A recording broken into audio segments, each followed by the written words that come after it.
గురజాల మండలం గంగవరం గ్రామంలోని అక్షయ ఫౌండేషన్ వృద్ధుల ఆశ్రమం నందు గురజాల నియోజకవర్గం సమన్వయకర్త కటకం అంకారావు పుట్టినరోజు సందర్భంగా కూటమి నాయకులు ఏర్పాటు చేసిన కేక్ కటింగ్ అనంతరం అక్షయ ఫౌండేషన్లో అన్నదాన కార్యక్రమం నిర్వహించడం జరిగింది.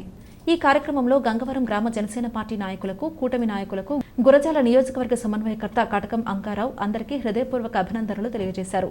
ఈ కార్యక్రమంలో జనసేన నాయకులు వారణాసి వేణుగోపాలరావు, చలవాతి శ్రీనివాసరావు, భీమ వెంకటేశ్వర్లు, లక్కాకుల వెంకట నరసయ్య, అనంత రవి, పురంశెట్టి సురేష్, బుక్ చిట్టి నాగేంద్రబాబు, చవిడిశెట్టి పవన్, టీడీపీ నాయకులు చలవాది నారాయణ, షేక్ హసీనా నాగులు, చలవాది కృష్ణమూర్తి, విడిచెట్టి వెంకటేశ్వర్లు తదితరులు పాల్గొన్నారు.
Jagad